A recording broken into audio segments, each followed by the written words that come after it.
Every L is a lesson. So when I run into rejection, I know it's only redirection. I see the blessings right beside me.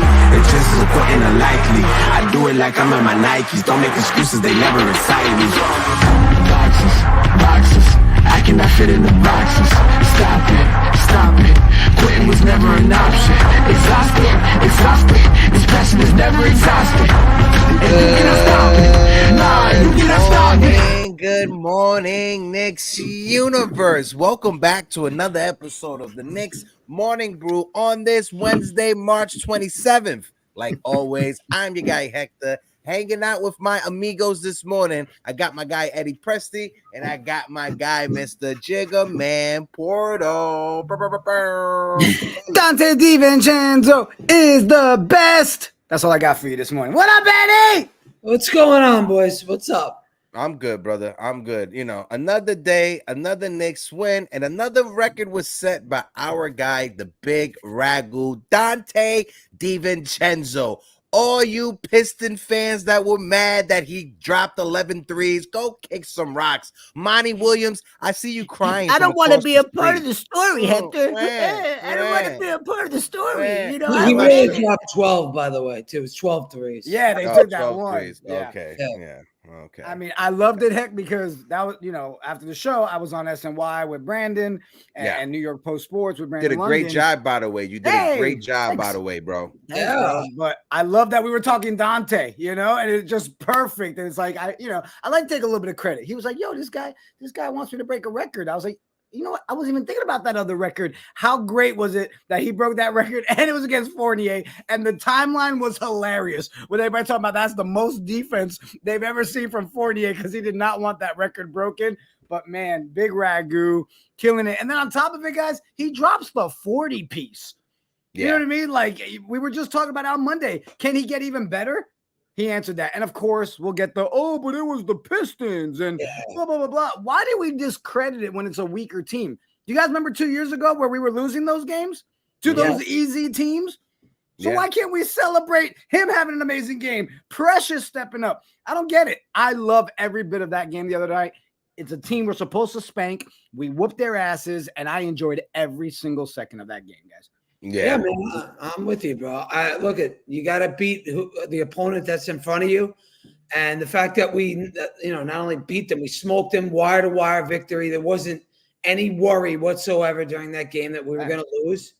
And, Donte, of course, getting Evans' name off the record books, that's just the icing on the cake for me, man, Fuck that guy Evan Fournier, Well, fuck the French baguette. Before we continue, I gotta add on to that, right? Because I've been on my FanDuel and DraftKings stuff lately, right? So yesterday I put a bet on some hockey because I don't know what the fuck I'm doing. I just have nothing to do now, right? So Nathan McKinnon, whatever your name is, I think you played for the Colorado Avalanche. Go fuck yourself, all right? 4.5 shots on goal, and you had 4. Go fuck yourself. That's all I got. I would like to point out, it's one of those mornings because we're not even 5 minutes in yet, and we've got F-bombs going like crazy. You know what? Let's take a pause. Golden State in Miami, they screwed me over. They were supposed to get over 217. They got 216. Go fuck yourself. OKC was supposed to get over 224.5. They got 220. Go fuck yourself. Okay? That's it. That's all the go fuck yourself. Well, on that note, let's not go tell the chat. Why don't you do a roll call? People you won't go tell the F-bomb, right? That's right. My guy JJ is in the building. JJ, how you doing? Nostalgia Nick is in the building. How you doing? Daddy Landis, my guy. Happy F-bomb Wednesday to everybody. Yeah. My brother Phil Porter was in the chat. I got to hold back the F-bombs because Phil is here. I apologize, Phil. Chris N is in the building. My brother from Yankees Twitter. How you doing? Just Knicks is in the building. Bobby Woodruff is in the building. I know I say JJ, but I want to shout out JJ again. Mr. Vince is in the building. Shout out to you. On Dios NYK, my brother from another mother is in the building. We got close to 80 people rocking with us right now. If you guys can, please hit that like button and hit that subscribe button. My guy Edge is in the building. Edge, how you doing? Salute to you. He's another one. When I see him show up, I'm like, man, is that because he hasn't slept yet? Because Edge be going crazy on those late night Twitter spaces. Oh, he works overnight. Eddie works overnight. All right, so good. We don't even say good morning. We're like, what time you going to bed, Edge? Like, you know he's awake from last night. Yeah. Teresa said, speaking of hockey, the Rangers clinched the playoffs. Let's go. Nice. I had to agree with the Rangers. The Rangers covered on my ticket, so it's no FU for the Rangers. Everybody else who screwed up my ticket, go yourself. Yo, Vince Ruiz said, what up, Vince? He said, Monty Williams says he wants no part of this chat. I want nothing to do with that story. Double A is in the building. What it do, Double A?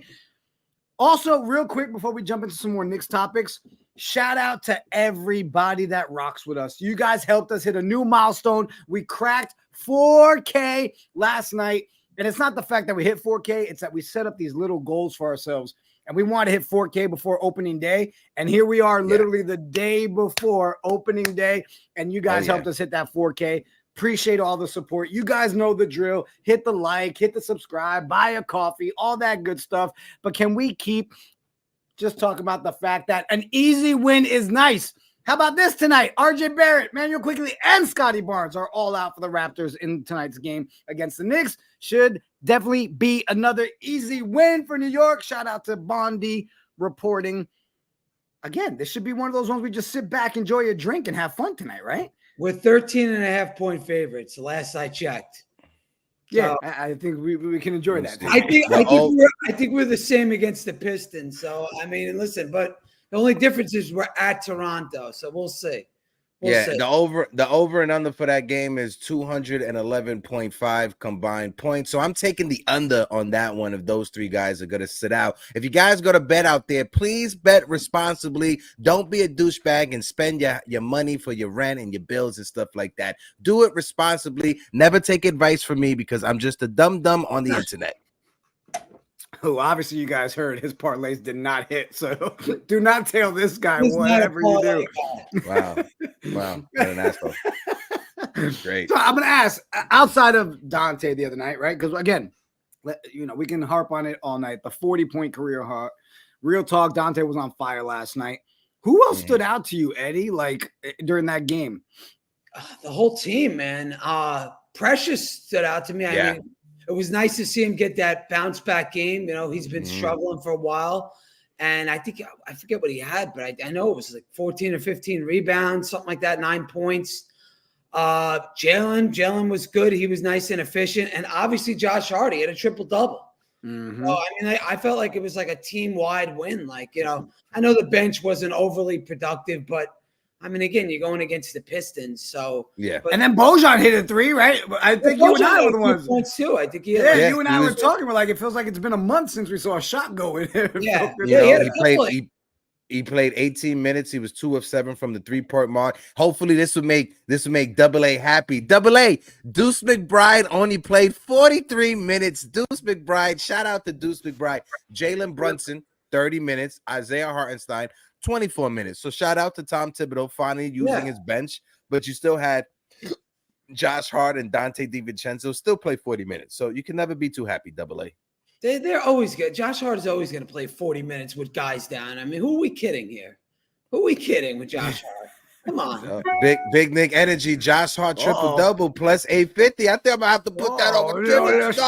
Something on that one. Spring it on that one.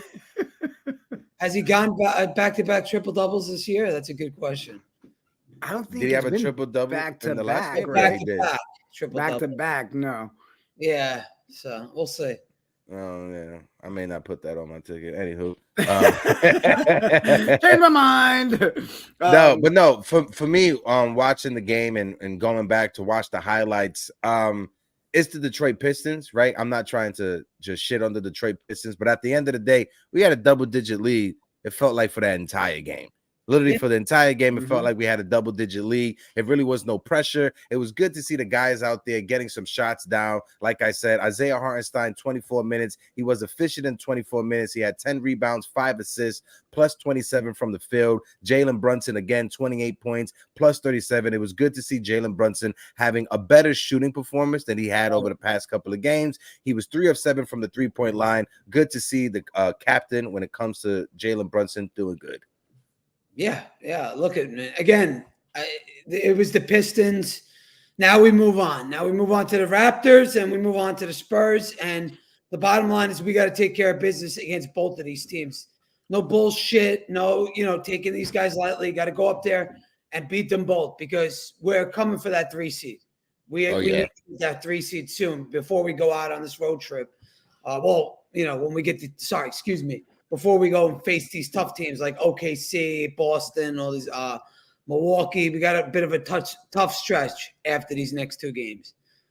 Yeah, no, and I'll bring this stuff up too, but I saw a couple more people. Cheesy Soul Cakes is in the building. What it do? Shout out, my guy. Yo, hold on. Cheesy Showcase. Shout out to Cheesy Soul Cakes. I didn't highlight it yesterday, but on the Yankee show, he literally came in. He was like, yo, let's go Mets, and just dipped out after that. Shout out to Cheesy Soul Cakes.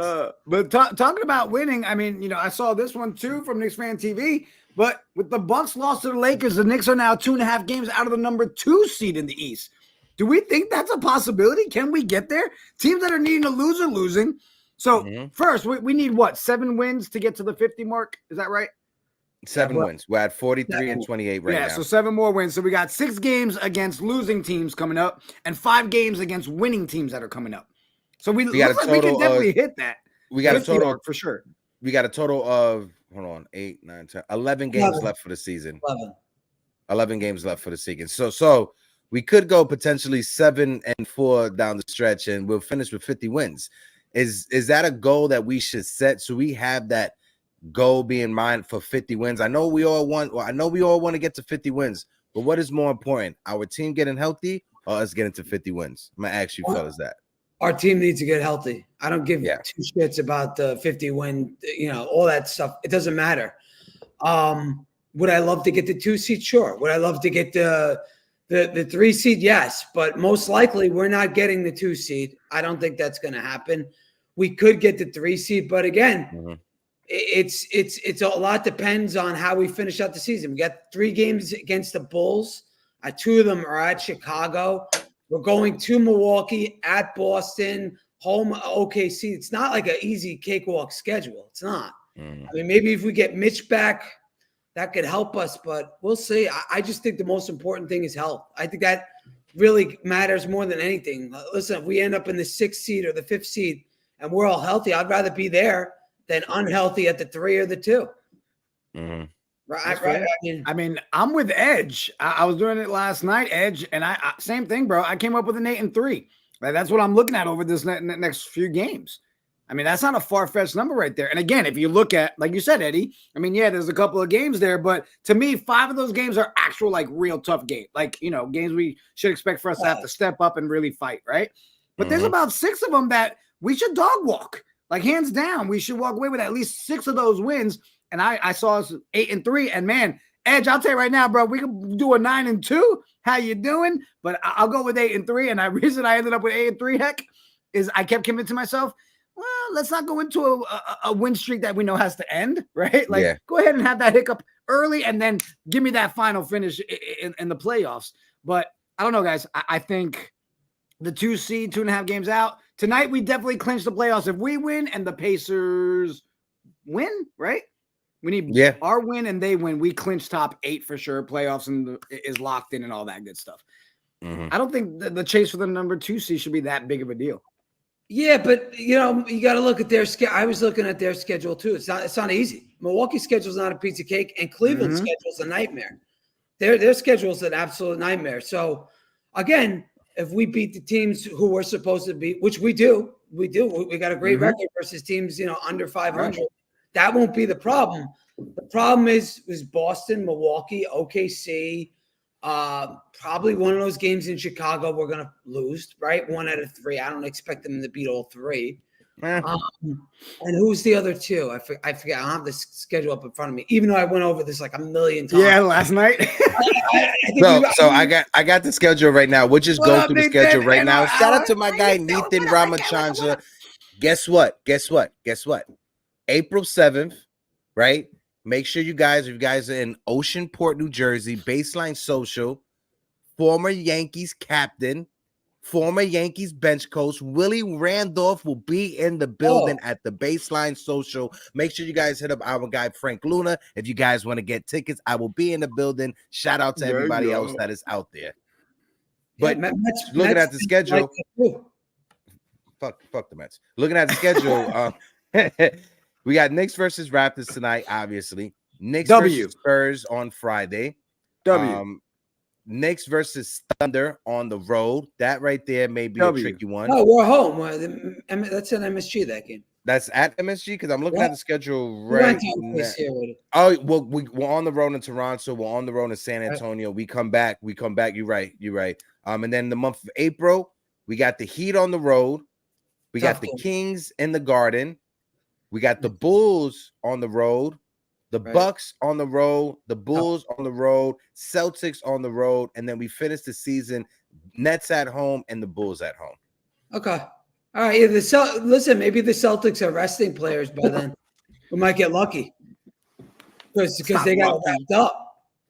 Yeah.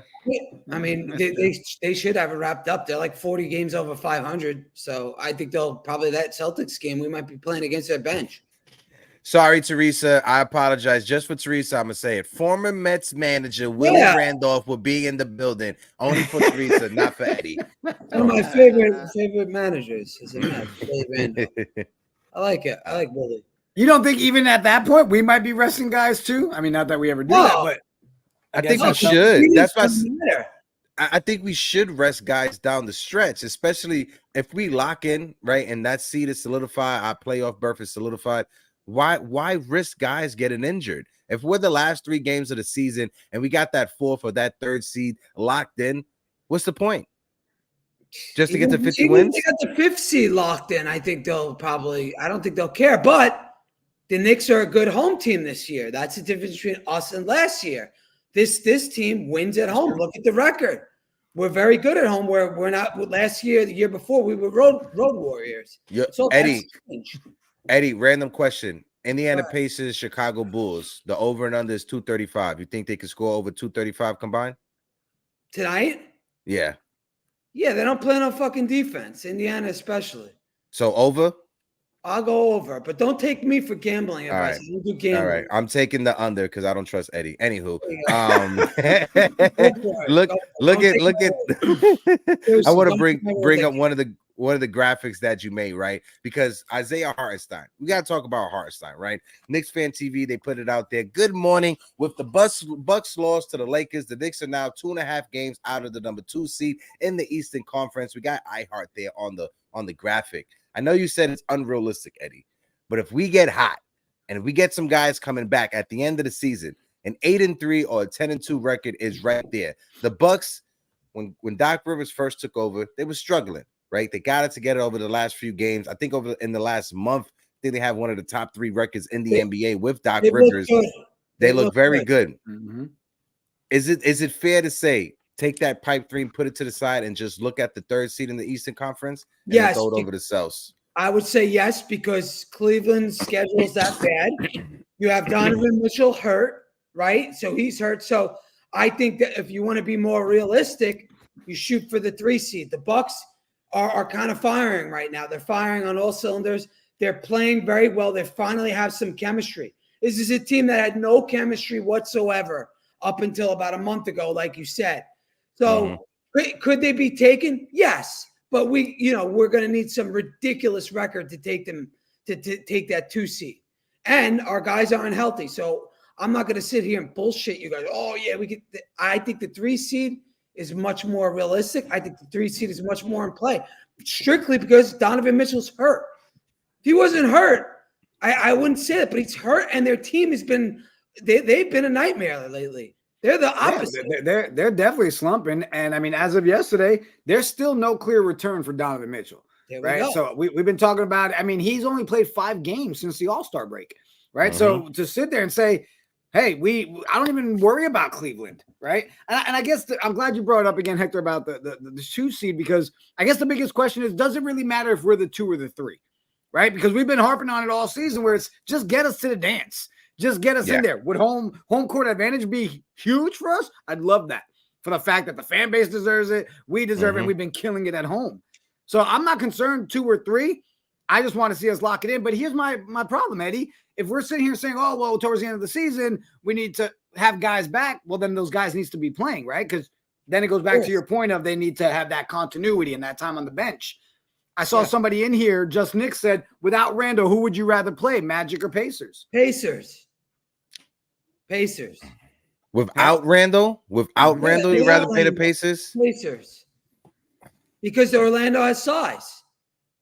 Yeah, I agree with you with that. Orlando plays better defense than Indiana as well. So I would say, yeah, I will have to go with you, Eddie. Yeah, Pacers. That's a no-brainer. And everybody just says, oh, well, Orlando doesn't have any playoff experience. What experiences does the Pacers have?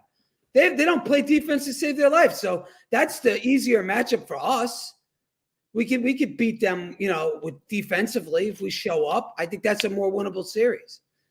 Yeah, and it's not a matter of, scared of Magic and all that, because I've seen that on the timeline like crazy and all that from people. It's a matter of, we know they play no defense. I mean, that's one thing we can say with the Pacers.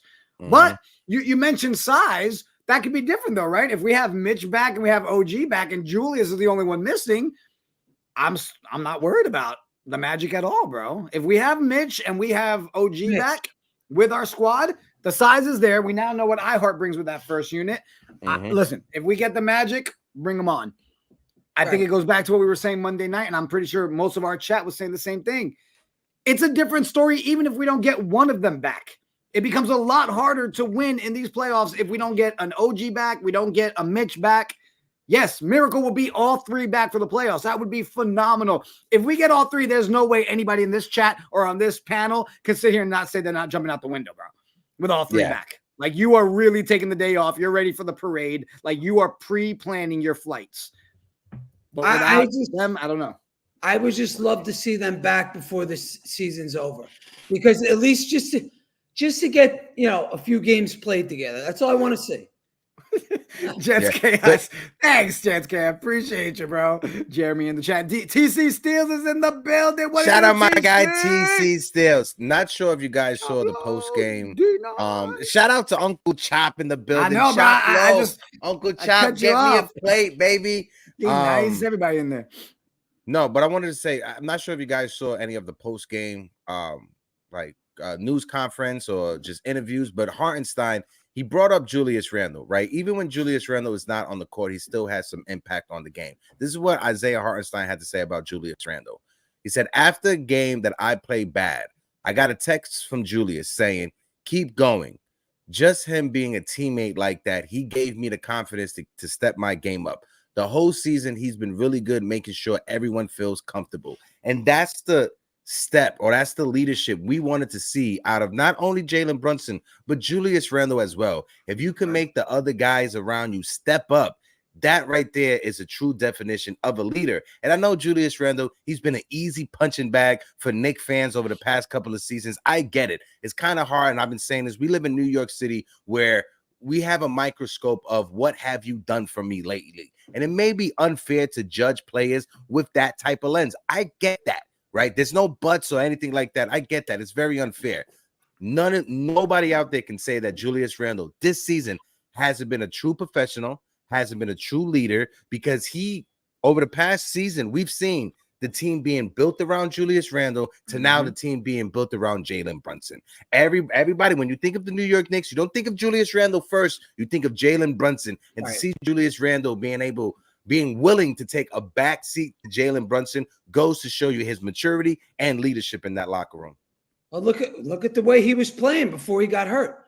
He was getting everybody involved. His assists like crazy. Assist numbers were, I'm just going to say, his assist numbers were out of this world. The rebounding was there. All the little things that you need to do as your kind of the second option. As this year he became, after OG, right? Julius became that Robin, and he almost he kind of liked the role. You could see that it was a change in who he was as a player, and he embraced being that second option.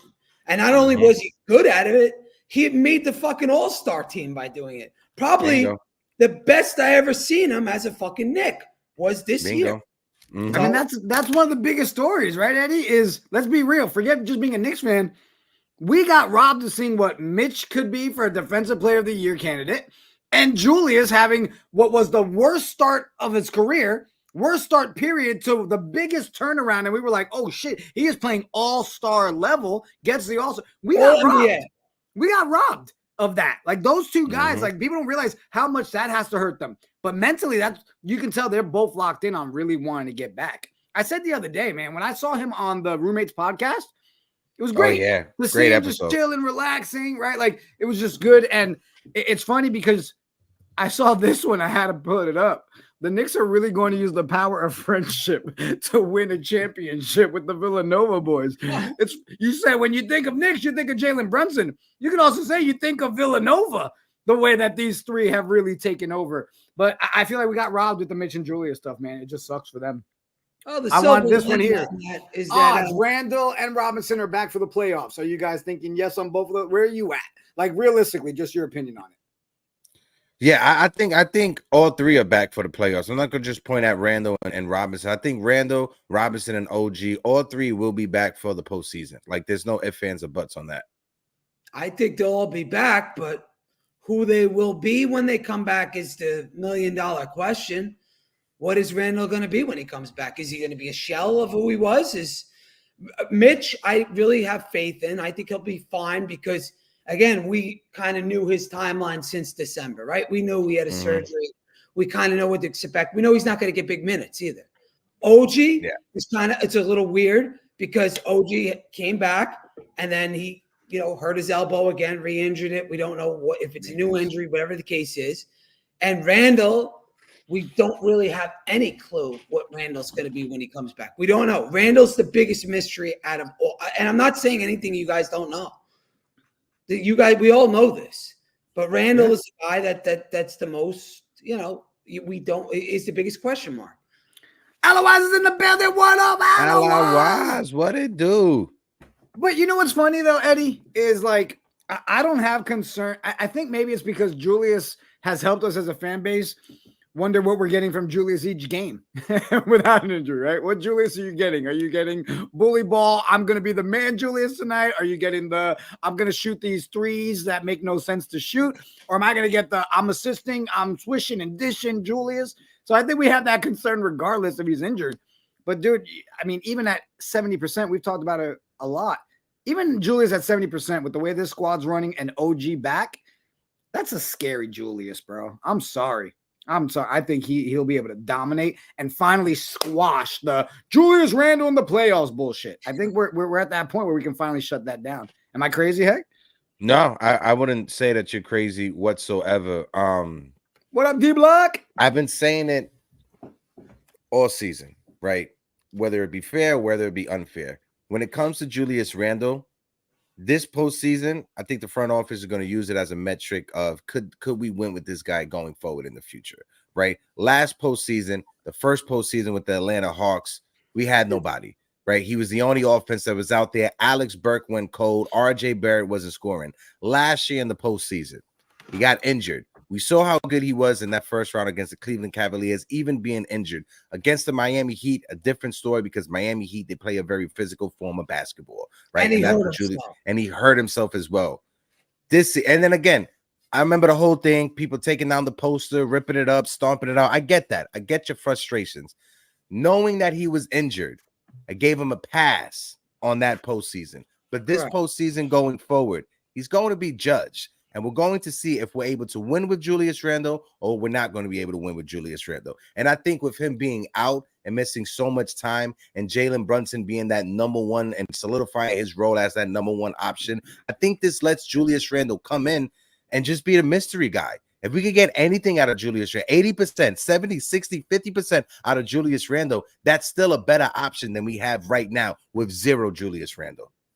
No, you're right, but if it's a 50% Julius Randle, guess what, Hector? He's not going to command double teams. Teams are going to leave him open. I still think he could be like a how can I say this? Just like a decoy out there. Even if he's 50%, I still think teams will still respect Randle, and maybe that double team won't come every possession. We may not see that triple team, But if he's out there one-on-one and you throw it down to Julius Randle, you can't tell me that even at 50%, no team is going to double Julius Randle and he could kick it out to someone. So I still think he could be a little bit of a decoy out there. Listen, I hope you're right. And what you were saying before with the whole playoffs thing, to me, though, I think he's going to get a pass this year again, Hector. I know the fans aren't going to give him a pass, but I think management and the coach are going to give him a pass because he probably needs surgery. So I think if management's looking at this team and he's a failure in the playoffs, which is definitely possible, I think the management and Tibbs are going to give him a pass because they know how bad his shoulder is. Okay. Yeah, but I think, again, we've talked about it, I think, just last episode, or you and I yesterday, Heck, or Eddie. I'm not even worried about what's going on after the end of the season.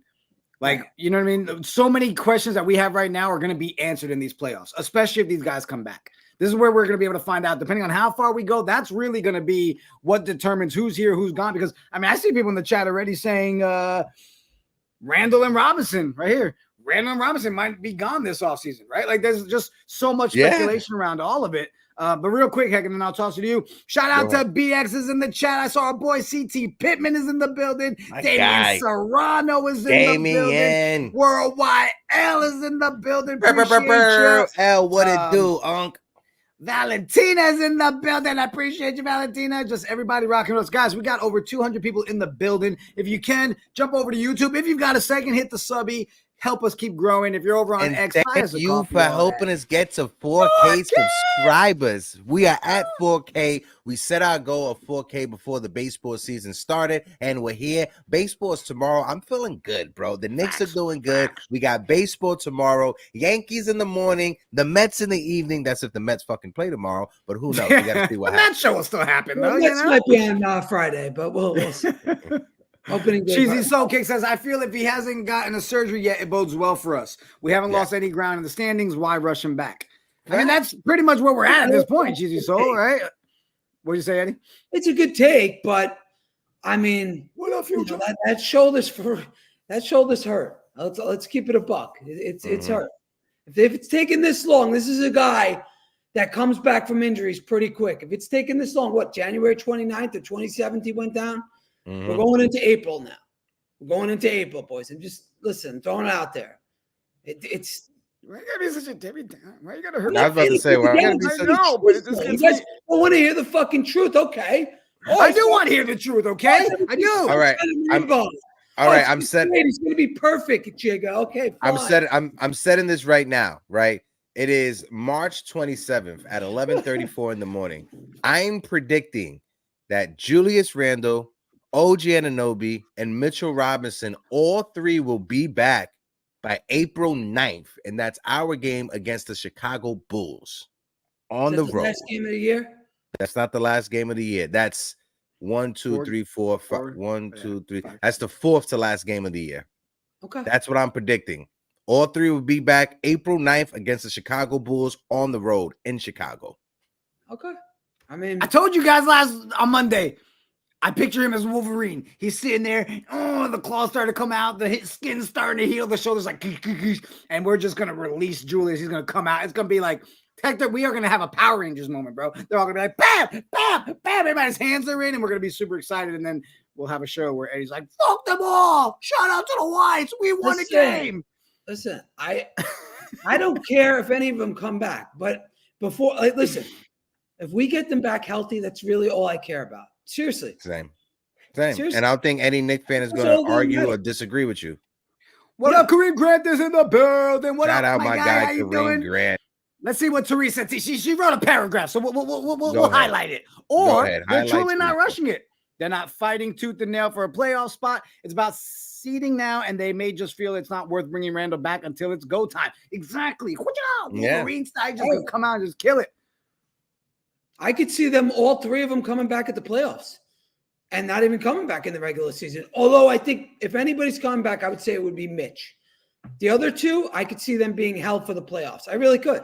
Because, again, you look at the way we've been playing. What have we won? 4 of our last 5?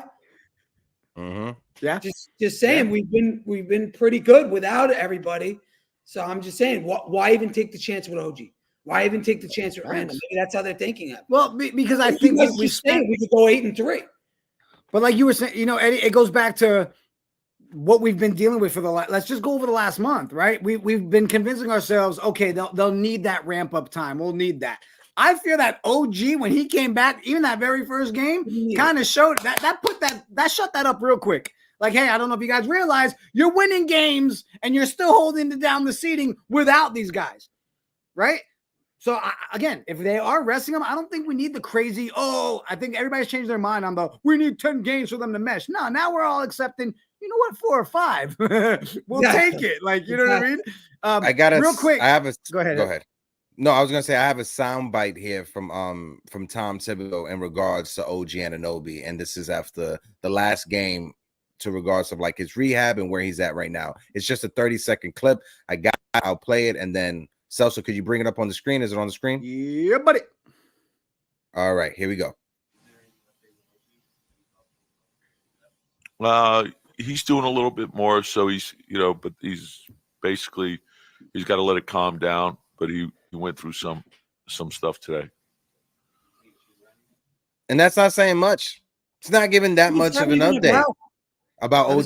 The reporter asked him any update on OG, and he just said he's just just rested it up. Got a hail. Really doesn't give us much. It's very murky news when it comes to OG Anunoby. That right there. When I heard that, when I saw that clip, I saw that clip last night or whatever. That's why I set it to the side. When I saw that clip, that was a bit alarming to me. That was a little bit of concern. I may be looking too much into it, but just hearing the coach just try to just throw that comment out there, sweep it under the rug real quick, and just skip past that question, that was a bit alarming to me. But Hector, on the flip side of that, we know one thing about OG. He's not a guy that could play through pain. He's and that's okay. I'm not shitting on the guy. If he feels uncomfortable, he shouldn't play. He absolutely should not play. Because if you're not yourself, like everybody handles pain differently. We said this on past shows. And if he's right now uncomfortable, OG, get your rest. We'll see you in round 1. We'll see you then, bro. I'm good because like Jigga said before, when he stepped onto the court after being off the court for a month, he fit right in with this team. Seamless. Nothing changed. So OG, go get your rest. Go rest up. Do whatever you got to do. Take some PEDs. We'll see you in April. And I'll say, I know we've said it a million times. Yeah, we look at the injuries are a bad thing, but again, when you look at the other side of it, it really has played a major part in us finding out what we have in these other pieces. Josh, everybody was look at Josh, look at Precious, look at Deuce. Like all this stuff has shown us, oh my God, we've got a squad of guys. Where we can accept the fact that now Burks got enough time. We know what Burks is, right? So, again, these injuries have really given us a spot to see what we have with the squad, and it's exciting. Heck, I wanted to take a real quick second. Shout out to all the people that hooked up with Heck and Phil outside the Garden the other night. Oh, yeah.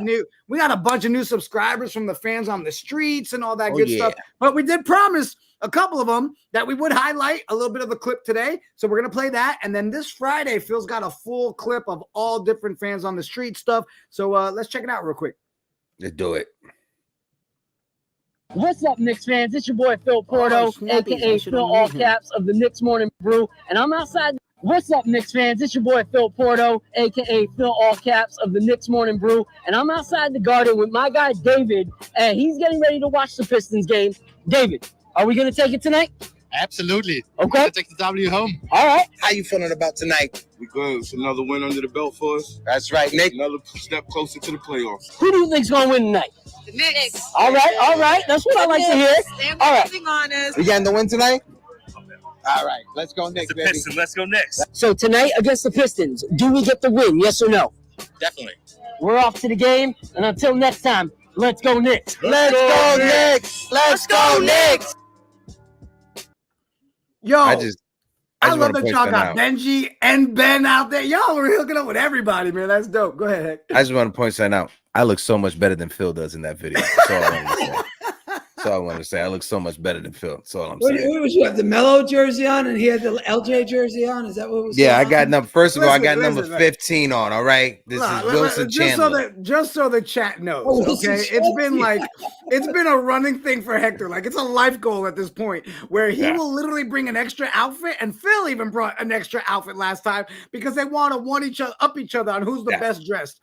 That's facts.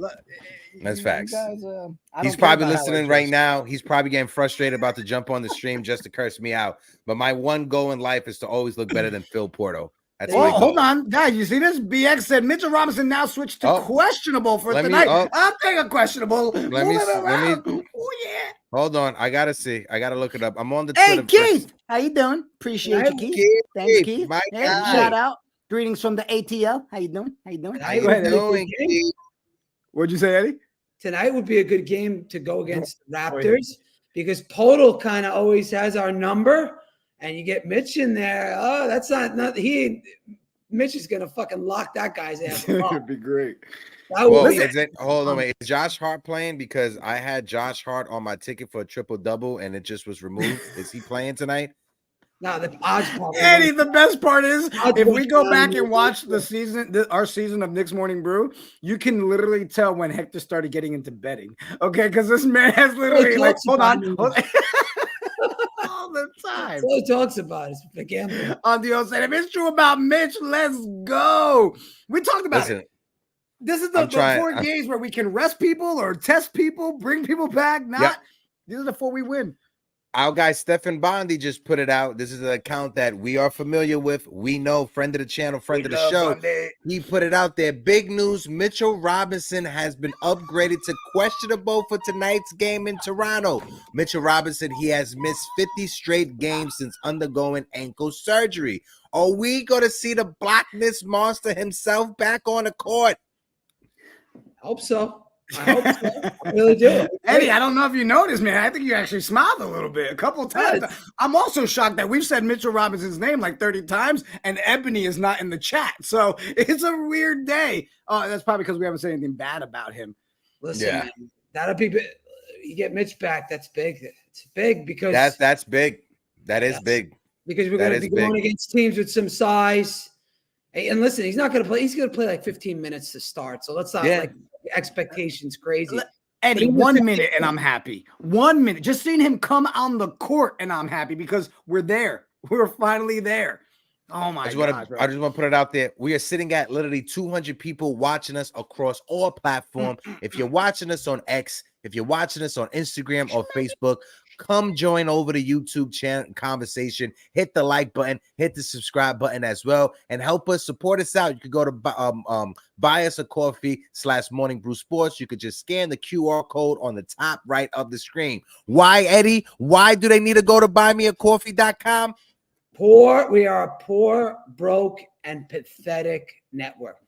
Yes. Nailed it. And again, I know what's going on behind the scenes. You guys don't.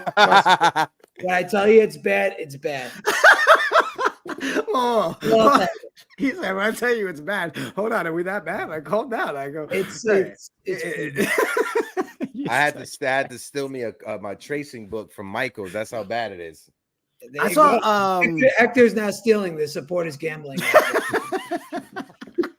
He's outside of his apartment with drawings. He's like, $5. $5 draw. He got a little stand. He's selling sketchbooks at $5. Yeah. I want to shout out Jay Boogie in the chat who said all of these guys on this squad besides Brunson's are career bench players that are fighting for this NY logo. We should be majorly grateful for this squad. Salute. 3 capital S's. Jay Boogie, my man, pots and pans. And Jay, send us that track, man. I saw the one you put on social the other day with the lightning coming out. That shit was fire. Send it to us. Weather the storm. Yeah, so we can play that on here. Building Blocks is in the building. Episode. What it do, my guy? Appreciate you. What do you think, guys? Should we offer an open panel today? Let's do the open panel. We got Jay Boogie down there. We got Double A down there. Let's do the open panel. If you guys can, smack the like button. Let's get the likes up to 100 on YouTube. We got over 90 people on YouTube, 200 watching us collectively. Smack that like button. It's free. Support Ladies is and free. gentlemen, the open panel link has been dropped in the chat. You know the rules. Come up here, be respectful, let people say what they gotta say. It's a safe space. In other words, don't be a douchebag. Let me switch it up. I see we got people coming in backstage. Heck, who we got already? Who we got? We got who's that? We got our friend Bobby backstage. Bobby! Let's bring up our good friend Bobby. Bobby, you handsome son of a bitch. You, how you doing this morning? I'm all for it. I'm all for it. Remember that. Hey, Jigga, how you doing, my pal? Eddie, how you doing? Hector, how you doing? I'm good, Congratulations, guys, at 4K again. I told you that last night, Hector. Thanks, Thank Bobby. you. Bobby, how you feeling Thank you, about this Mitch Robinson news? Now he's questionable. Just came out. Right, I know. It's scary, isn't it? Yeah, but listen, we could get him back Scary tonight, happy? Bobby. Hopefully he comes back, and hopefully we can see the Blockness monster So looking what are fresh they with now? some fresh legs. You asked me the question. I said 3-1. What are their record now since you asked me? 2-0, right? Since I asked you, they're 2-0. Yeah, they're 2-0, Bobby. We got two more games left. I say they go 3-1. All right. Bobby tried helping your parlays. Hector, he told you last week. He said we going 3-1. He tried warning you. All right, Hey, Bobby, I got Hector, one to ask you. I got one to ask you right now, Bobby, to help me with a parlay real quick. All right. I want to ask you tonight, Cleveland Cavaliers, the Charlotte Hornets, the over and under is 206.5. You think they could get over 206.5 combined? Yeah, I think so. Yeah. All right. So I'm going with the over for Bobby. And if I win, Bobby, I'm gonna make sure I get one of Eddie Presley's jackets to send to you in the mail so you can wear it. All right. No, I don't need those jackets. I don't like to wear a dress. I'm not a dress jacket fan. I'm sorry. No problem. Hey, no problem. Hector, who was that young kid yesterday you had in chat? That was my guy, Future. He's a How phenomenal old kid. is he? He's young guy. He's a young man. He's a young man, 20, 21 years old. He is the Where's he future from, of New York? Yankees Twitter. He is from New York. He's from Manhattan. But him and I are going to be doing a lot of content together this season. And Bobby, the other so be on guy, the who lookout else? for that. Who else do you That was have my on guy your Ruben site? from NYY News. He is from Yeah, I Florida. like My guy Ruben. Ruben, He's very funny guy. knowledgeable. Yeah, definitely. Bobby, last question I'm going to ask you. When it comes to Mitchell Robinson, Julius Randle, and OG Anunoby, which one of those three are most important for the New York Knicks to come back healthy right before the postseason? I say OG. OG? Yeah, OG. You can't my guy, Bobby. Can't argue go that. Yankees tomorrow. Let's go, Knicks, baby. Let's go, Yankees. Bobby, we love you, bro. Yeah. See you later, Bobby, guys. I love you, my guy. That's my guy, Bobby. Bobby's been supporting for a while now. I love Bobby, man. And when he comes on the Jets panels too, he'll stop by. Always a great combo. Guys, we dropped the link in the chat. We'll put it in there. I noticed someone earlier, I think it was Edge, and Eddie, that asked about the Rokas news that came out today. You guys saw that? Rokas is going to be... I had no idea. I didn't hear anything about Eddie's favorite player. Coming over here finally? Is that the he's going to be in? He's confirmed to be playing in the spring league this season. Okay. So and the people talk about what do we think about Rokas? He's a point guard, right? Mm-hmm. Okay. I mean, I always remember the narrative on him was he makes more money in Europe, so he's going to stay there, but. It's finally coming true that he's here. Hey, listen, let's take a chance. Let's see what happens. Maybe he could be like a Pablo Prigioni type of guy for us, I'm not expecting. It looks like they're saying that he could easily get drafted and stay in Europe, and he'd be like the top selection this season coming up. And really, but hey, you guys just send it to Heck. Appreciate you, Jay Boogie. Mitchie, no snitchy. Let's go. Let me pull this up real quick. Go ahead. Heck. I'm going to grab the article on Rokas real quick because I want to see exactly what is going on with him. All right, no problem. So I want to bring this up real quick. Just another graphic that you made when it pertains to Josh Hart. Are the Knicks really going forward to use the friendship? And I know we already talked about it, but how can you not? And I think never would I ever say this, right? At the beginning of the season, I never thought that Josh Hart and Jalen Brunson getting a podcast was best for the team because they had different teammates come on. Donte's been on the show. Julius Randle been on the show. And you see, like, they actually like each other. This is a locker room with guys that can stand to be around each other. One funny thing from that from the Julius Randle interview when he was on with the fellas was they asked him, which of your teammates would you allow to babysit your son, Caden or everything? And he said, oh, Jericho Sims, hands down. And then Josh Hart was like, oh yeah, that's because Sims is like, he just, go be in the corner, go do your thing. Yeah. Like, I'm just be here. I'm just chilling. Go do your thing. Josh couldn't remember his own kid's name. That shit was hilarious. I mean, who do they have? They have Donte, right? Today? They already had Donte, Julius Randle. I'm not sure who their guest is for today's show. They had Mikal Bridges. I know that. Oh God! Yeah. And the Mikal Bridges one. This is what I want to ask you because Mikal Bridges was asked as well after the last game, Nets versus Knicks. If you're Mikal Bridges, right, and you see your 3 teammates from high school thriving in the same city like you, but across town for the rival team, that has to grind your gears. That has to make you frustrated of your situation. And what makes it worse, Eddie, is the fact that the Brooklyn Nets as an organization, they're not going to do any business with the New York Knicks. No. So he's going to be on the Nets, miserable. The Nets know they have a player that's miserable and wants to play with the other team. That situation is just bad for business. And I think this offseason, I know the Nets probably won't want to try to do this, but I think they need to move off of Mikal Bridges because having a player, a part of your organization that doesn't want to be on your team is not good for business. Look, we're talking about a team that still paying Ben Simmons almost $40 million a year. Ben Simmons is going into the last year of his contract next year. The Nets are a nightmare. They're an absolute nightmare. They got KD and Kyrie and then nothing after that. And they're a mess. They're a fucking mess. That's all I could say about that situation. But just, again, with the whole Mikal Bridges thing, I don't think, again, we haven't done a trade with the Nets since 1983. I know Knicks fans all want Mikal Bridges, myself included. But let's just be realistic. They're not going to make a deal with us. Yeah, no, that's just the reality. I love them. We got some people backstage, so I want to bring up Chris, AA, and then JJ. Just let me know when we could bring them up. Shout out to Silk Sutton in the building. Appreciate you rocking with us. I saw Jacob Petruzzi. My guy, Petruzzi. Mikal is sick, but they suck. Tell him, Petruzzi. Facts. Nick Yak is in the building. Appreciate you, Nick Yak. Let's set this up because we got a bunch of callers backstage trying to come up. A bunch of guys backstage trying to come up. I'm gonna bring up my guy Chris N from Yankees Pod. Chris, let me get a thumbs up. Let me know you ready to go. My guy Chris, Cheesy Soul Cakes with the $4.99 super chat. Just sending love. What do you guys do? Cheesy cakes. I had a brain fart. I couldn't read the rest of the thing. He said, I'll jump on your streams just for the Angie. Only up, fellas. Appreciate you, Cheesy Soul Cakes. Damn it, I want cake, man. Every damn time I see the damn PFP, I had a horrible brain fart right now. Chris N, Yankees Pod. My brother, unmute yourself, my guy, and then we're gonna bring Josh Hart's cousin is in the building. Talk to us, Josh Hart. My guys. What's up, fellas?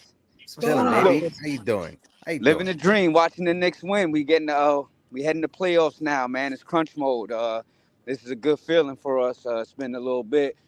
I think, even the last couple seasons making the playoffs, we didn't have much confidence in beating certain teams. I think this is the year where anybody can be beaten, even the Boston, the way we show up defensively. Obviously I got to be quick. So I'll say this. I said it the other night on the chat. That game the other night versus Detroit was a good game to get the others going. And this is another one. Like, I don't want to, waste a game to where we're just playing some of the other guys a couple more minutes. But it is a good way to get Bogey involved. It's a good way, to maybe, I guess, get Alec Burks going. Keep DiVincenzo, keep McBride, keep them on that momentum train that they're on right now. It's not really about Brunson right now. I think we understand what he's going to bring in the playoffs. Getting Mitch Pack is huge. But again, it's about the others. Like, in these games, the others need to get some plays drawn up for them. Again, get that momentum going into this last stretch before the playoffs come, because we're going to need them. If you want to beat a Boston, we need the others. The Stars can do what they do, but you need the others against those type of teams. Facts. Chris Hart dropping facts. Look at that. Building blocks like Chris Hart in the building. Tell him, Chris. Go ahead, Heck. Didn't mean to cut you off. Yeah, no. It's fine. I was literally about to just read the same thing that you just had on the screen. But shout out to Building Blocks. Chris, this is what I want to ask you real quick.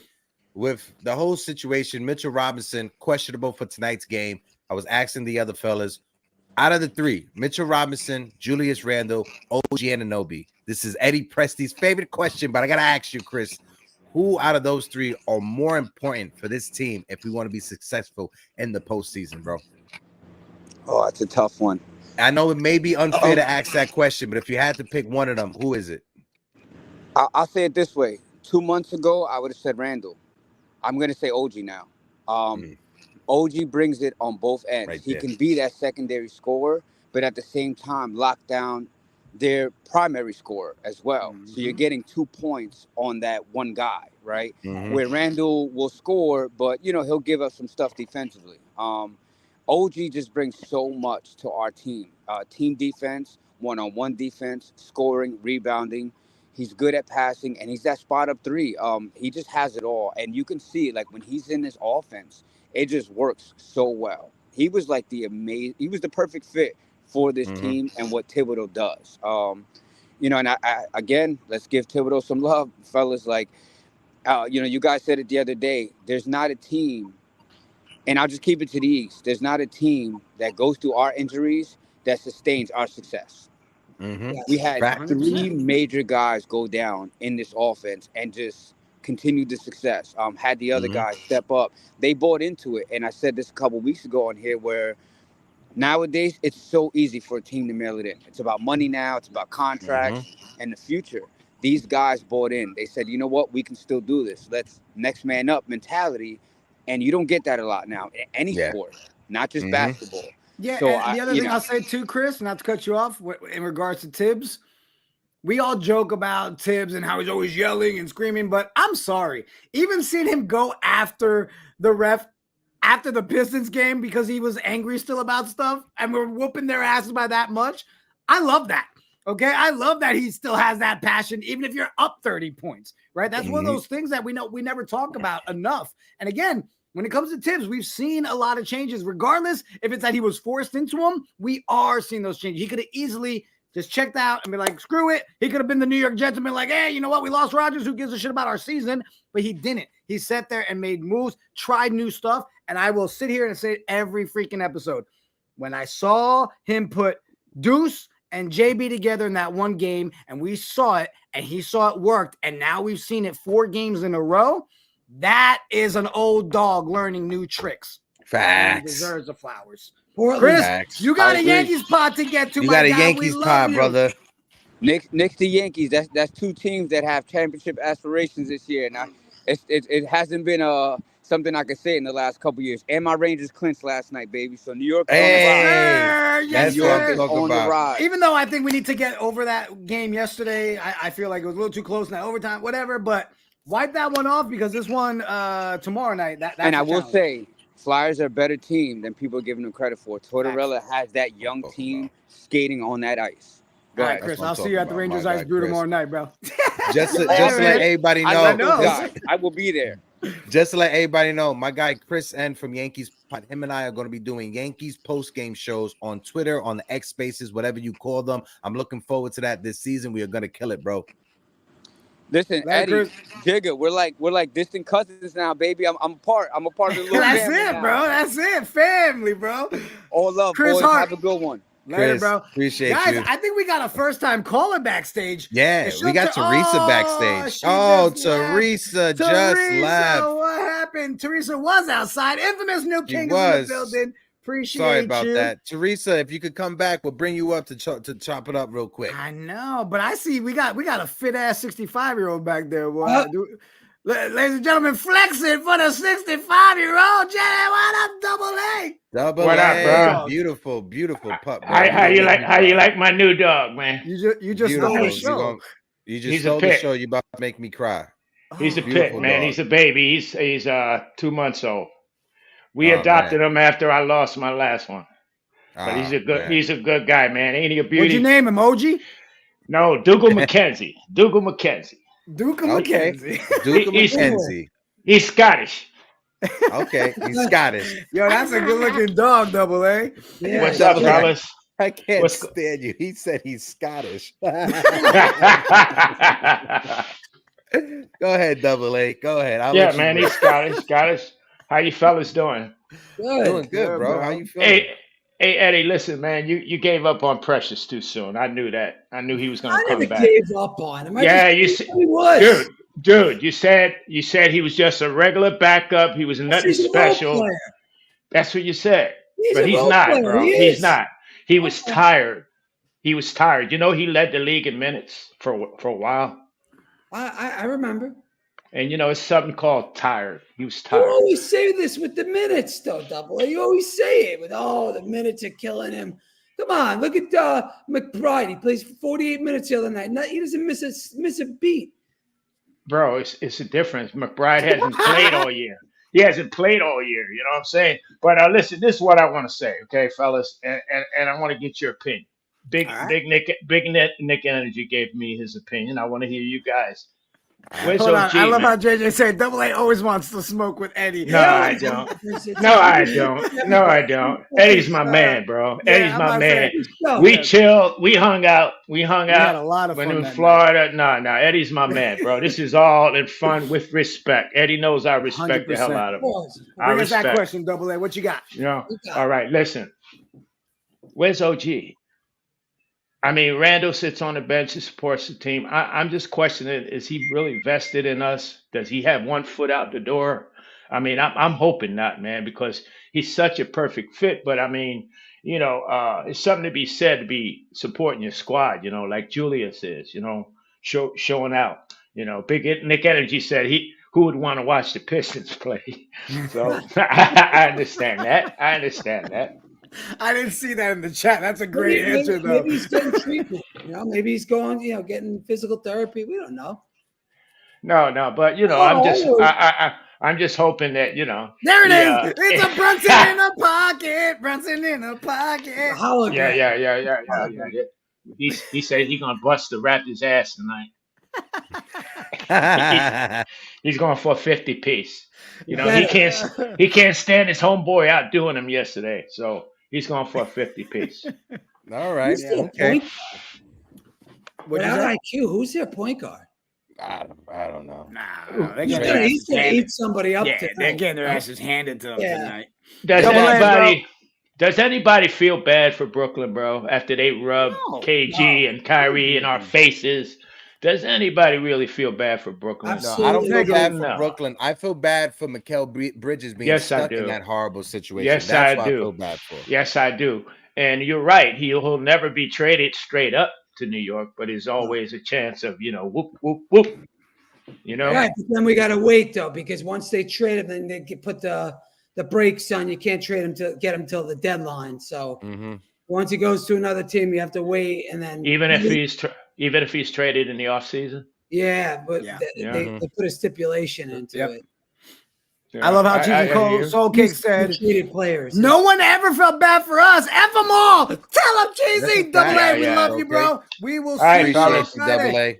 Later, bro. Say goodbye, Jalen. Bye, Jalen in the pocket. Bye, Jalen in the pocket. All right, Teresa. Teresa backstage. Uh-oh. There it is. It's a first time signing Teresa T with the Rangers on. Let's go. Hey. Hi, guys. How are you? Congrats on 4K. Thank you. Thank you. You weren't lying, huh, Teresa? When this question. I was about to say you weren't lying when you said I really watch you guys in my morning walks. Like she legit is on her morning walk. No, like I'm actually every day.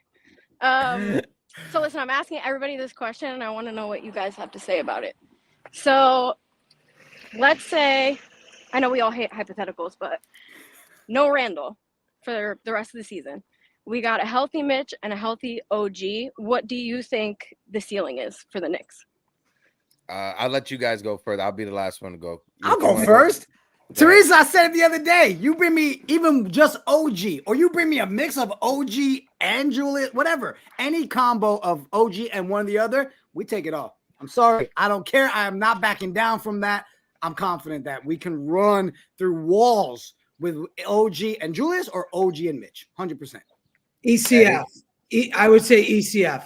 That would be really the feeling. All ECF. right. Because I'm beating, surprised. You're not beating Boston without Randle. You're not beating probably the Bucks without Randle. Okay. You need them. what if okay so if the Knicks lose in the ECF to Boston, how many games do the Knicks win? I can say without Julius Randle, I'm confident because the Boston Celtics, they have their own injury concerns. KP and his Q-tip legs. I know Eddie said 2 games, but we could push it to 6 games. I'm going to say the Knicks could push it to 6 games, potentially 7 games. Well, that's what I meant, Hector. They win 2. It's a 6-game series.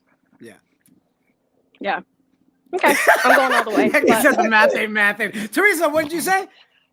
I said I'm taking them all the way. I think they could beat anybody.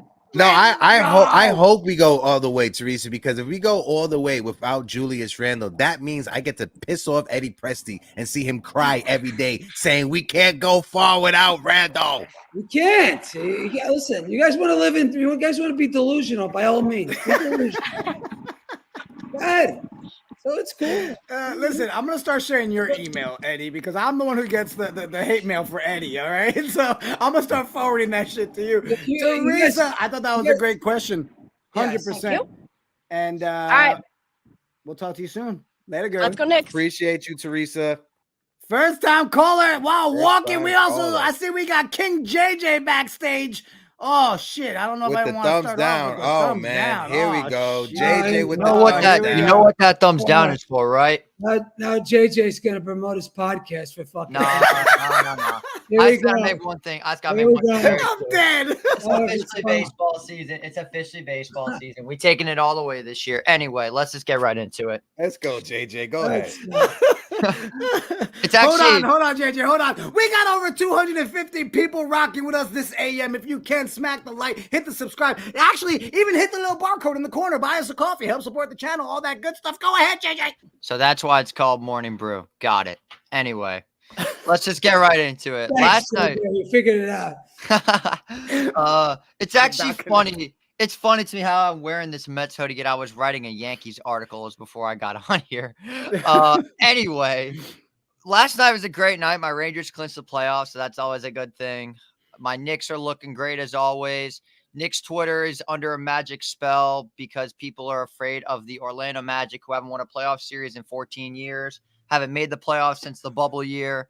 So I'm not quite sure why everyone's so freaked out about this. Eddie and State are causing turmoil within Knicks Twitter when they brought up the Orlando Magic.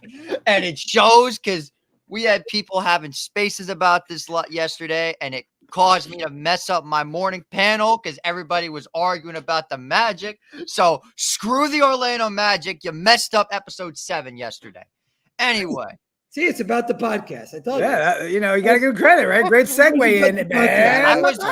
I was waiting because I had my DMs were blowing up about people trying to get on the open panel yesterday, and next thing you know, they're on a Twitter space arguing about the Orlando Magic. But let's just get right into it. I said this on my show yesterday with Jay from East New York. The Raptors and Knicks, we all know what's going to happen. It's going to be belt to ass. We're going to absolutely crush them. But I'm not sure why people would be surprised about that. I don't know why people would even discuss that because we all know what's going to happen. But everybody's been talking to me about the Magic this, the Magic that, the Heat this, the Heat that. Are people just thinking we're not going to face the Pacers? Because that's my prediction. I have us facing the Pacers, and I have us beating them in 5 games. And 5 is generous because they're soft as hell. They can't play defense. And Tyrese Halliburton would get boxed in the playoffs. I don't see him really doing much of anything in the playoffs. And the way that I see it right now, I wouldn't be shocked if we ended up in 2nd place. Personally, me, and I'll I'll say this real quick to Eddie. I think the Indiana Pacers, a lot of Knicks fans, and like you said, they're focused on the Celtics, they're focused on the Bucks, the Miami Heat. I think Knicks fans are sleeping on the Pacers, right? And every point that you brought up, JJ, is spot on. When it comes to Tyrese Halliburton, versus Jalen Brunson in the postseason, that's going to make or break when it comes to who's the top point guard in the East. Is it Jalen Brunson or is it Tyrese Halliburton? And that's the litmus test that I think Jalen Brunson needs, so people can finally put respect on Jalen Brunson's name. Just like Kendrick Perkins said, I'm not taking no other point guard out there if his name is not Jalen Brunson. I agree. And I think what needs to definitely be mentioned is, again, they're mentioning the Miami Heat. I don't get why people want to play the Miami Heat, because I want absolutely zero part of them. Keep the Miami Heat away from me at all costs. I want nothing to do with them. They are the best, arguably, they are the most playoff-centric team in the entire NBA over the last 5 years. They are so mediocre in the regular season, and all of a sudden in the playoffs, they're like the Kansas City Chiefs. They just flick a switch, and all of a sudden, they're on again. It's kind of like the Phillies in a way. Again, flick a switch and you're on. There goes my ring. Just fell off my finger. And go ahead, Eddie. Yo, I love JJ. As far as the Pacers matchup he brings up, listen, give me the Pacers any day of the week. Yeah, I'll take the Pacers first. But JJ, what I think what the whole thing is with Knicks Twitter is we all don't know where we're going to land. I think that's really what this bottom line is. The East is so tight. It's, from 3 to 6, or 2 to 6 now. It's all over the place. It could go any which way. So I think Knicks Twitter is going crazy because at the end of the day, we really don't know where we're going to end. We don't know how Cleveland's going to finish. We don't know how the Bucks are going to finish. What's going to happen with Miami? What's going to happen with the Pacers? We don't know. And it just comes down to where we end the season and how we end the season. And what am I going to bring up injuries for the fucking 9,000th time? I'm not going to. So the East is extremely close. It's a razor thin margin between 2 and 6. So we'll see what happens over these next 11 games. Well, I can say this too, guys. I can say this too. This makes things a lot easier, guys. This right here makes it a lot easier. All right. Mitchell Robinson has been upgraded to questionable versus the Raptors tonight. It makes all the conversation that much easier. I told you. I told y'all Mitch was coming back first. I tried to say that days and weeks ago. I don't think you were the only one to say that, though, JJ. Just saying. Listen, I don't hit that. We appreciate you, bro. Go find your ring, and we will see you here with us on Friday morning, my guy. Gotta love it, Porto. Let's go Knicks, let's go Rangers, and let's go Mets. Have a good day, everybody. God bless. Have a great baseball season, JJ. Negative. It's my I guy, didn't let him say JJ. about the Mets. I stopped him before we have JJ, the young. No, it's fine. Listen. Regardless if JJ's a Met fan, Eddie's a Met fan, and he's still my friend, right? I don't mind having conversation with smart Met fans. I've been telling people this for the past few months, right? My mom grew up a Met fan, and she forced me to talk to Met fans. Hold on one second. I just want to bring look at JJ with the shout out my guy JJ. All right, real quick, we got another caller backstage. Before we bring him up, I saw we got other people in the building. Johnny Rascal, 84 Hillside. How you doing? Appreciate you. I don't know if I shouted out our boy earlier, but CT Pittman, that's our guy. Appreciate you. I saw Infamous New King said Pacers are dangerous. We don't have good history against the Pacers historically, and Randle don't show up in the playoffs historically, so we got to relax. I do think we win, though. That was a roller coaster of emotions, Infamous New King. Shout out to Yankee Stadium. Shout out to Yankee Stadium because they got Mr. Softy soft serve now in Yankee Stadium. How do you like that? Go fuck yourself, Eddie. You don't got soft serve over there in Queens. What's so great about Mr. Softy? Mr. Softy is New York City. It's the definition of New York City. All right, you're such a hater. Walk in the city and get a Mr. Softy. Go to fucking Baskin Robbins. All right. First of all, you know what? Look. Listen, I love it, heck. But did you guys see the one that? Did you see the one that Chicago White Sox have for dessert? Did you see that one? Yeah, that looks really good. I ain't gonna lie. All right, that's got everybody beat. Yeah, I ain't gonna lie. Eddie, I love CT said we gotta get KP on the morning brew. Listen. Oh man, we gotta get some more money before we get KP. Listen, when it comes to Kendrick Perkins, he's like 10 grand a half an hour. We don't pay for guests Kendrick Perkins, he shows up and he supports independent contract creators. My guy Sean Alisay from Designated Reports, he had Kendrick Perkins on several times, and Kendrick Perkins does show support to a lot of small contract creators. So hopefully we could. Hold on a second, heck. It looks like you got a battle on your hands. Carvel is better. There you go. Nick, yeah. There you go. Nick Yak must have grew up in Long Island with fucking Carvel. That's what that is, Nick Yak. He grew up in Suffolk County over there in Long Island with the Carvel ice cream that's out there, Nick Yak. Big Nick Energy, we got Joe in the building. What up, Joe? What up? What up? What, Yo, that dude that went before me, you could tell he's like 19 or 18. He has King in his name. It's like the level of like prime arrogance.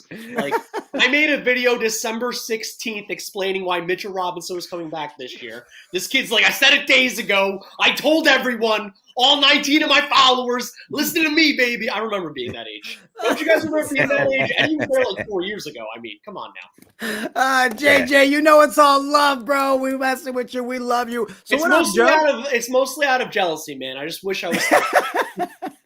You know what? Hold on. My guy CT Pittman in the chat said, heck, that talk means nothing to lactose intolerant like me. And I get it. And you know what? They moved off of Oatly. They had Oatly in Yankee Stadium, which was a dairy-free option when it comes to the ice cream. My girlfriend was a big fan of Oatly. She just opened the door and gave me the dirtiest stare in the world because she hates that Mr. Softies in Yankee Stadium now. She's boycotting Yankee Stadium. I'm just throwing it out. She just gave me the middle finger. She's boycotting Yankee Stadium this season. I love you, baby. Jason, I'm here so I don't get fined. Chocolate and sprinkles. All right, Joe, talk to us, bro. One, how you feeling about this Mitch news? And give us an update, bro. Give us a little. I feel good, man. I think Mitch is going to be back next week. I don't like he's being marked questionable because the New York Knicks Tom Thibodeau version of health is questionable means still out. Unless you were kind of questionable, it means you're in. At which point he'll just be like he might be in the starting lineup pregame, and then you figure it out. Like you just have to read the Tibisms, basically. Also, it's like we're all like I want the Heat so bad, honestly. Like to be the best, you got to beat the best. I'm not scared of nobody. The Pacers would probably win 2 games because they play a crazy style, and I think it would translate a little bit. Tyrese Halliburton, we can't just discount what this guy did for half the year because he hurt his hamstring. Like he's still a great player. Pascal Siakam has championship pedigree. We would still win that series, but like we're not gonna be like they win 4 or 5. That's wild. Magic is a wild thing to me. Last year, the Cavs and the Kings both went into the playoffs with no experience outside of Donovan Mitchell, basically whatsoever. And it's like, if you're a young team, you got bounced in the first round. It happens over and over and over and over again. The only young team that's not going to get bounced in the first round this year would be OKC because they have top-notch elite-level talent, and their best player has already been there and learned from Chris Paul and learned from Paul George, which helps out a lot. But the Magic are going to lose in the first round. The Pacers are going to lose in the first round. And I want the Heat because Miami Heat Twitter and Threads and Facebook and whatever heads, Instagram, those MFers needs to chill the hell out and learn what's good. You guys aren't good anymore. Jimmy Butler doesn't really want to be there anymore. Eric Spoelstra needs to die. That's Jesus. The views and the expressions and the thoughts that were just shared on Knicks Morning Brew all reflect Joe Yoke and the Big Nick energy. They actually don't reflect BKE either. He said, I'm going rogue, people. I'm going rogue. Fuck them all. I'm not getting canceled because Eric Spoelstra's the devil. Look at what he does to injuries, man. He's like, Jaime Jaquez, slide in late. Yo, bam, stick that hip out a little bit more. He doesn't need that kneecap. That ACL is optional, man. Aim for the PCL, the MCL, the LCL, the ACL, and then hit the motherfucker in the dick. Oh, wait, that was Draymond Green. My bad. Yo, what do you expect from Mitchell Robinson, Joe, when he comes back? What do you expect realistically? I think he's going to play like 7 to 8 minutes in a game first, and I think he's going to move up to like 10 to 12 a couple of games in. And I think by the playoffs, then this all starts next week, so there'll be like 8 or 9 games left. Okay. I think by the playoffs, he's on like a 15 to 20 minute cap. I still think it's mostly iHeart. Maybe Precious is still getting like 6 to 8 per game at the center position when they go a little bit small. Or if OG's in at the 4, then you still have size. Precious and OG are both 6'8" guys with 7+ foot wingspan, so you're not that small in essence. But like Mitch isn't playing 30 minutes and Mitch isn't starting. You know what I mean? And this is a dude that in past history, his weight fluctuates when he has injuries. He's like one of those types of people. Like the guy could be in 1 week, he's at 245. The guy's in the next week, he's at 238. And it's like, he's not this like Zion Williamson, like I'm addicted to McDonald's for a month for some reason. It's just like, he's the type of dude, like if you're that big and you're going through like lower extremity problems, like it's harder for you to keep body fat off. It just is what it is. So I think he has to go at a slow ramp up. I think Ihart's going to start barring injury no matter what. And I think the ideal split, if Mitch's ends up being 100%, depending on matchup, like if we're playing the Heat, I think Mitch is in less because they'll do Hack and Mitch. They're a smart team. I hate you, Eric Spoelstra, but like they're a smart team. It is what it is. I think the ideal split would be like 28 to 30 minutes Ihart, 18 to 20 Mitch. Precious thrown in there mostly at the backup 4, depending on Randle's health, maybe a little 5, but not too much. Yeah, I mean, even with Mitch saying he was open to playing with that second unit, right? I think he's gonna love it, man. I think he's gonna when we're able to see how the speed of that first unit will be. I think Mitch is gonna fit so good there, bro, and really just throw teams off. I'm excited about it. Go ahead. Two things I want to bring up. One, Joe, what's up with the anti-chicken tendy hate, bro? If you don't like chicken nuggets, you can keep that to yourself. Shitting on McDonald's like that, right? My whole freezer, 90% of the time, is Trader Joe's frozen chicken. All right, so I'll take that back. All day. My whole diet is protein. That's it. I don't eat vegetables. That's what I'm I don't talking eat about. sweets. It's let me get some steak with a side of bacon, followed up with some chicken. Let me get some honey mustard and some chipotle aioli. Maybe I'll put it in a wrap. I'll throw some lettuce in that, but it's chicken on steak. This is the part of the show. 5-star diet. That's right. This is the part of the show, Heck. I am Angus. Food comes up. We start getting hungry around this 12:30 I was about to say I get hungry. My guy Nick Yak in the chat says, "Who wants to be called Mr. Softy?" Talking about the ice cream conversation. You know what, Mr. Nick Yak, you got it. I don't want no one to be called Mr. Softy out there. Valentina said listed as questionable to ramp up the fans. Hey, I'll take it. It's working. Joe, we appreciate you, bro. Always. Talk to you in a bit, man. Appreciate you, my guy. Make sure you check out all of our stuff. Angelo actually made our most watched video now. He finally just went full out Long Island Italian American, and he figured out how to edit a little bit. It's been amazing. Yeah. You guys are putting out good stuff over there at Big Nick Energy. Definitely, if you guys don't know, if you guys aren't tuned in, make sure our friend Mills Media, they do a great post game after every Knicks game as well. They do amazing work on social media. Joe, in the postseason, hopefully we can all link up IRL for one of these Knicks watch-alongs. Knicks first round, second round, third round, or the finals. I don't care. I just want to be with the Big Nick Energy If crowd. the Knicks play the Heat, man, I'm flying to Miami. There you go. Oh, dude, I'm there with you. I'm with you. You know what? I told Ada the same thing. I said, I'll be out there if we're playing Miami. And listen, I think we can throw a massive watch along out in Miami. We can go to the game for $90. They don't even sell tickets. It's BS out there. I don't know why they have sports teams. Joe, we'll talk to you Friday morning, my guy. Appreciate you. Later, brother. Appreciate you, Joe. That was a good open panel. Yeah, in the building. Mitch off the bench. Yeah, that's what we're talking about, Johnny. Picture it, Johnny. Iheart with that starting unit speed, Mitch coming in and locking it down, blocking every piece of shit that comes his way. Mitchell Robinson, when he was healthy, right? And if there's anybody that want to come up for the open panel before we close things out, like around 12:30 or whatever it is, you could come up right now. But Mitchell Robinson, when he was healthy at the beginning of the season, we can argue that Mitchell Robinson was top 5 center in the league. Facts. Right? Easily. So if you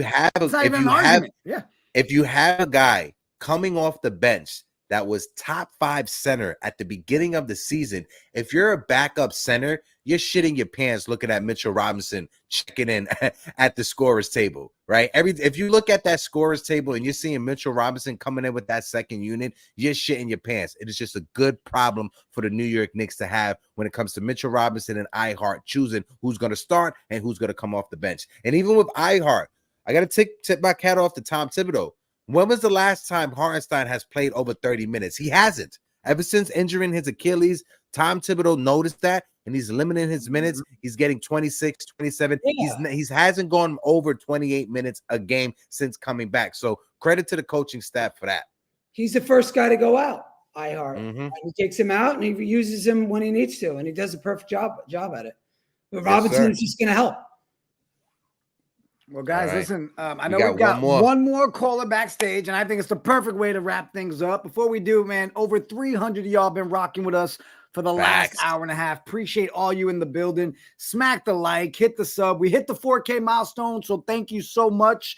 Let's get ourselves to 4,002 subbies. Let's get to 5K subbies. Let's just keep going. Smack it. And if you can, support the channel, buy us a coffee, help us get there. But guys, the best way to close out a show is to bring the closer up. Jay Boogie in the building. What up, closer?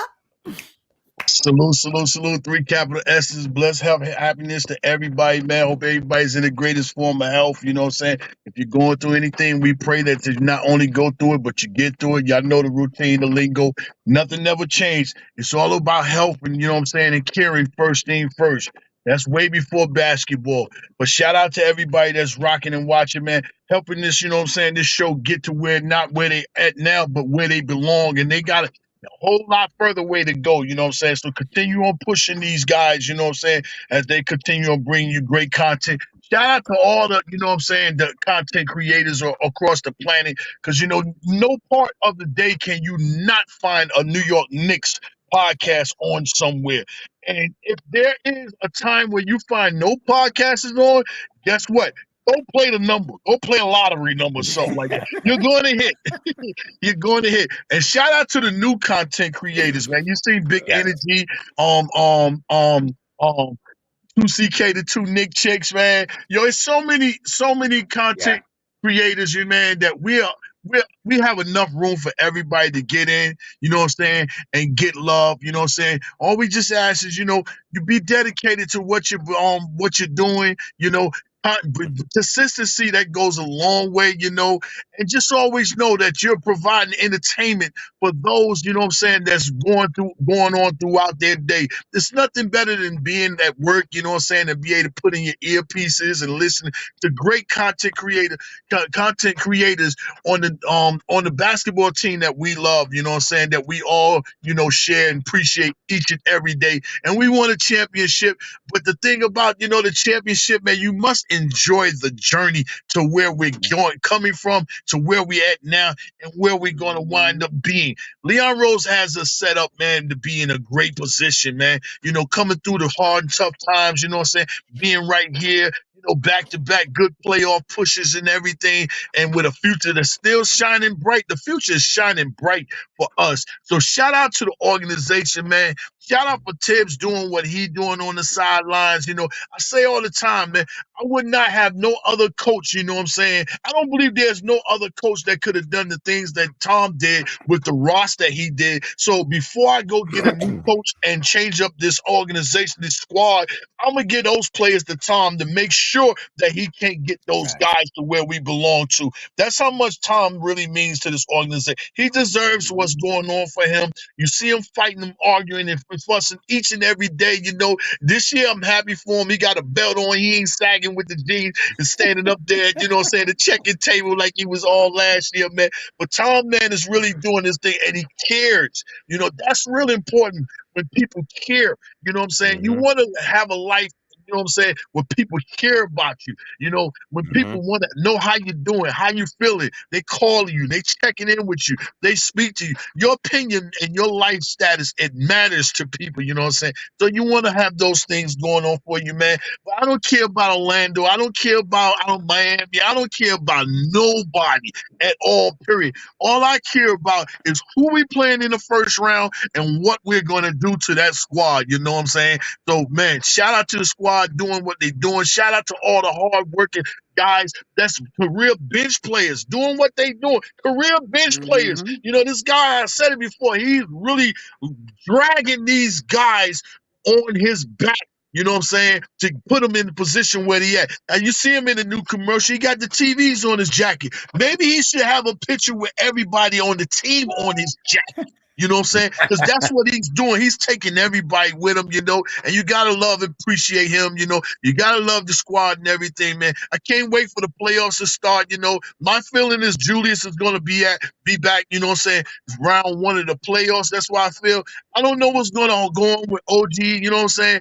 I hope he can make it back and be a part of this, you know what I'm saying. Not whereas he could just come back and just play a couple of games and go back out, but finish this thing off. But if he can't do that, you know, I wouldn't be surprised. I mean, Double A, he spoke on it. You know, he might have 1 foot in, 1 foot out. This is a noble thing. You know what I'm saying? I wouldn't be surprised. You know what I'm saying? You know, if if a sign and trade be involved with that dude over there across the bridge, you know what I'm saying? And you know, some things they're gonna do whatever's necessary to get this team to where it's supposed to be, as far as not only in the world being the mecca of basketball, but being in the lights of the basketball creation and God's period. You know what I'm saying? The Knicks belong in that conversation. New York belongs in that conversation. The fan bases belong in that conversation. The podcasts, the Twitters, everything that we got going on as far as this Spalding being bounced up and down and going inside those two baskets belong into the God's creation of basketball. And I want a championship, man. So I hope everybody feel the same, man. I'm getting ready to get out the way and let everybody rock. It's a beautiful Wednesday. You only have one more day to wake up before you finish out the week.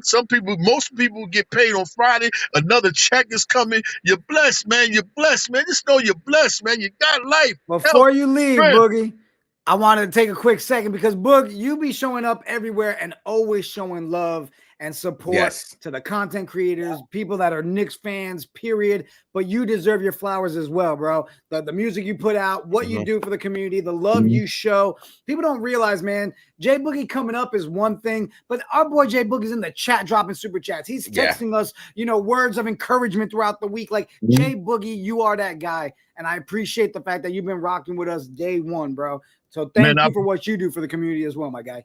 I appreciate it. And one more, and I got one more flower, you know what I'm saying? I got one more flower to put out, you know what I'm saying? I already gave Eddie his flowers, you know, about the jacket.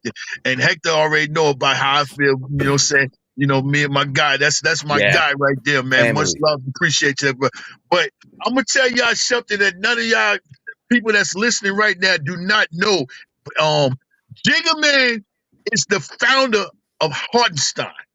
I'm going to tell you that. He is the founder. This guy, I did not know nothing about this guy. And when he was coming and when they got him signed and everything, he was the only guy that I knew that was going across on all the podcasts and breaking it down and saying who this guy is, what he does, and what he's going to bring to the table before he even suited up his first preseason game.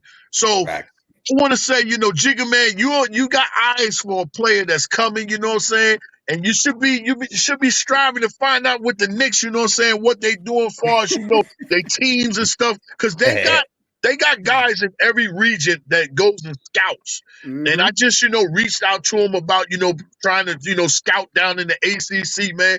You know, I would happily pass that baton. If I was to get it, I'd pass that point. Jiggaman, that's his vision. You know what I mean? But, man, I love y'all guys, man. Keep doing what you're doing, man. Please, man, continue doing what y'all doing, man. Stay blessed, everybody. Have a marvelous Wednesday. Let's get another victory tonight. You know what I'm saying? Yes, sir. Victory. I want that victory, that victory song, like Biggie say, victory. You know, victory, man. Give me that big victory tonight. But salute, 3 capital S's, y'all. Larry Boog. Appreciate you, Boog. You know, that's the closer himself, good. Jay Boogie. It's always good whenever we got Jay Boogie on the panel closing things out. Celso, Eddie, it was a great conversation. But, you know, I see some people put in, Jay Boogie brought it up.